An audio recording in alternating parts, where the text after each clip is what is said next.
ডাব্লিউবিএসসিবির official ওয়েবসাইটে IT admission 2024-এর সম্পূর্ণ schedule সংক্রান্ত যে নোটিশটা দেওয়া হয়েছিল সেই নোটিশটা আমি এখানে ওপেন করেছি। এই নোটিশেই একটা ডেটের কিন্তু উল্লেখ ছিল। 7 নম্বর পয়েন্টে রয়েছে 12 তারিখ থেকে 18 তারিখ পর্যন্ত, অর্থাৎ 12 জুলাই থেকে 18 জুলাই পর্যন্ত second phase online choice filling process কিন্তু চলবে।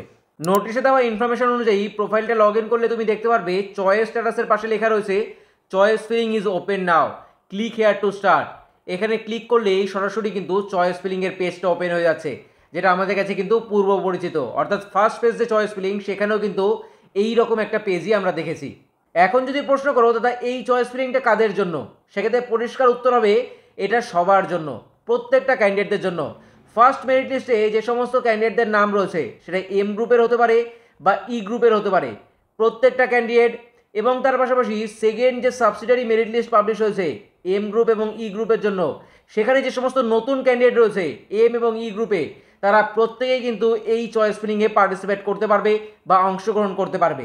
এখানে তাহলে কি ক্লিয়ার করলাম যে কারা করতে পারবে? উত্তর হচ্ছে সবাই পার্টিসিপেট করতে পারবে। এখন প্রশ্ন হচ্ছে কারা করবে, কারা করতে পারবে? সেখানে উত্তর হচ্ছে সবাই করতে পারবে পার্টিসিপেট, তবে কারা চয়েস ফিলিং করবে সেক্ষেত্রে অ্যান্সার কি হবে? তার জন্য এখানটা আমি একটু মুছে ক্লিয়ার করে নেব। মেনলি এখানে এখন ক্যান্ডিডেট কত ধরনের রয়েছে সেটা আমরা একবার দেখব। প্রথম সেই সমস্ত ক্যান্ডিডেট যারা ফার্স্ট কাউন্সিলিংয়ে চান্স পেয়েছিল কিন্তু কোনো কারণবশত ট্রেড বা কলেজ পছন্দ না হওয়ার কারণে অটো আপগ্রেশন সিলেক্ট করেছে। দেন সেকেন্ড কাউন্সিলিংয়ের রেজাল্ট বেরিয়েছে, সেখানে ফার্স্ট কাউন্সিলিংয়ে যেই ট্রেডে চান্স পেয়েছিল পুনরায় সেম ট্রেডেই চান্স পেয়েছে। তবে সেকেন্ড ফেজে যেহেতু অটো আপগ্রেশন করার কোনো রকম সুযোগ ছিল না, তারা এখন এই জায়গায় এসে বসে আছে এই ভাবনায় যে তারা কিভাবে তাদের ট্রেডটাকে বা কলেজটাকে চেঞ্জ করতে পারবে। এই হচ্ছে একটা কন্ডিশন বা এক ধরনের ক্যান্ডিডেট।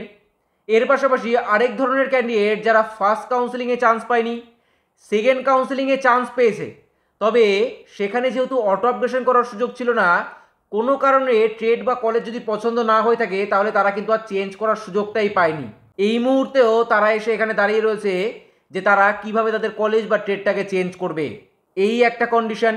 এর পাশাপাশি আরেক ধরনের ক্যান্ডিডেট যারা ফার্স্ট কাউন্সিলিংয়ে চান্স পায়নি, সেকেন্ড কাউন্সিলিংয়েও চান্স পায়নি, এই মুহূর্তে এসে দাঁড়িয়ে রয়েছে যে নতুন করে কি চয়েস ফিলিং করবে নাকি থার্ড কাউন্সিলিংয়ের অপেক্ষায় বসে থাকবে।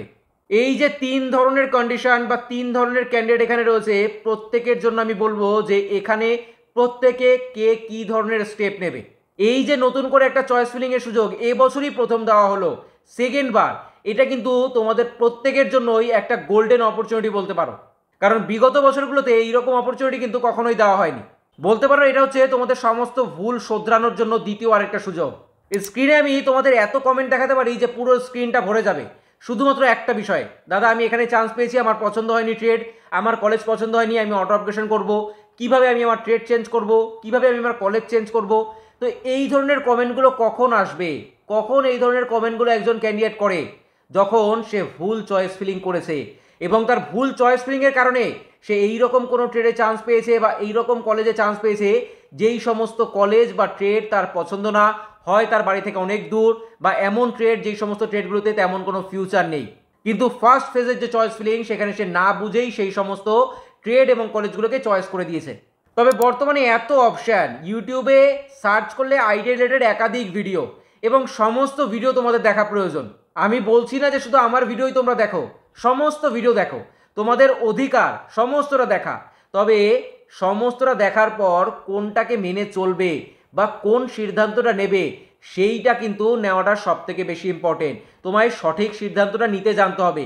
তুমি সব কিছু দেখতে পারো, সব কিছুকে অ্যানালাইসিস করতে পারো, তবে শেষ মুহূর্তে দাঁড়িয়ে তুমি কোনটা সিদ্ধান্ত নেবে, কোন পথে চলবে, সেটা কিন্তু তোমায় নিজেকে ভাবতে হবে এবং সেটা অবশ্যই সঠিক নিতে হবে। যদি সিদ্ধান্ত সঠিক না নিয়ে থাকো তখনই কিন্তু এইরকম কমেন্টগুলো আসে, দাদা আমি এই ট্রেডে চান্স পেয়েছি পছন্দ হয়নি, দাদা আমি এই কলেজে চান্স পেয়েছি পছন্দ হয়নি, কিভাবে চেঞ্জ করব। নয়তো তোমাদের মাঝে এইরকমও প্রচুর ক্যান্ডিডেট রয়েছে যারা ফার্স্ট ফেজে চান্স পেয়েছে এবং খুব খুশি খুশি সেই ট্রেডে অ্যাডমিশন নিয়ে নিয়েছে এবং বসে আছে অপেক্ষায় কবে থেকে ক্লাস শুরু হবে, তারা ক্লাস জয়েন করবে। তাদের মাথায় না অটো আপগ্রেশন করার চিন্তা আছে, না অন্য কোনো চিন্তা আছে, কবে নতুন করে চয়েস ফিলিং হচ্ছে, কবে আবার কাউন্সিলিংয়ের রেজাল্ট আসবে, কবে কি হবে, কোনো রকম চিন্তা তাদের নেই। তারা ফার্স্ট কাউন্সিলিংয়ে চান্স পেয়েছে বা সেকেন্ড কাউন্সিলিংয়ে চান্স পেয়েছে, পছন্দের ট্রেড পেয়ে গেছে, চুপচাপ বসে আছে। তাহলে এবার যদি এই তিনজনের কথা বলি, তিন ধরনের ক্যান্ডিডেটের কথা বলি যে কে কি করবে এই চয়েস ফিলিংয়ে, কে কি ধরনের স্টেপ নেবে। প্রথম সেই ক্যান্ডিডেট যে ফার্স্ট কাউন্সিলিংয়ে চান্স পেয়েছো, অটো আপগ্রেশন করেছো, সেকেন্ড কাউন্সিলিংয়ে সেম ট্রেডটাই পেয়েছো, আবার চাইছো অটো আপগ্রেশন করতে, তবে সেকেন্ড কাউন্সিলিংয়ে অটো আপগ্রেশন করার সুযোগ ছিল না, তাই করতে পারোনি, এই মুহূর্তে এসে দাঁড়িয়ে রয়েছো। এক্ষেত্রে পুনরায় তুমি চয়েস ফিলিং করতে পারবে, তবে তোমায় সেই সমস্ত কলেজগুলোকেই চয়েস করতে হবে যেগুলো তোমার পছন্দের। অর্থাৎ থার্ড কাউন্সিলিংয়ে গিয়ে তুমি যদি চান্স পাও, তাহলে তখন যেন তোমার মনে না হয় যে না আমি আবার অটো আপগ্রেশন করবো, আমার এটাও পছন্দ হয়নি, এই ভাবনাটা যেন তখন না আসে যদি চান্স পাও। আর যদি চান্স না পাও তাহলে সেকেন্ড কাউন্সিলিংয়ে এসে যেই ট্রেডটা তুমি পেয়েছিলে সেটাই তোমার কিন্তু থেকে যাবে। আর যদি থার্ড কাউন্সিলিংয়ে গিয়ে তুমি কোনোটায় চান্স পেয়ে যাও, তাহলে সেকেন্ড কাউন্সিলিংয়ে যেটাই তুমি চান্স পেয়েছিলে সেটা কিন্তু তখন আর থাকবে না, সেটা তখন কিন্তু চলে যাবে। তো সেই কথা মাথায় রেখে এই সময় চয়েস ফিলিং এইরকমভাবেই তোমায় করতে হবে যাতে থার্ড কাউন্সিলিংয়ের যখন রেজাল্ট পাবলিশ হবে তখন তুমি সেই ট্রেডেই চান্স পাও যেই ট্রেডটা তোমার পছন্দের হবে। তো এমন কোনো কলেজ বা এমন কোনো ট্রেড চুজ করাই যাবে না যেগুলো পছন্দের না। ক্লিয়ার হয়েছে? এরপর 2 নম্বর ক্যান্ডিডেট যে সেকেন্ড কাউন্সিলিংয়ে চান্স পেয়েছো কিন্তু ট্রেড পছন্দ হয়নি, তোমার জন্য সেম কথাগুলোই বলবো।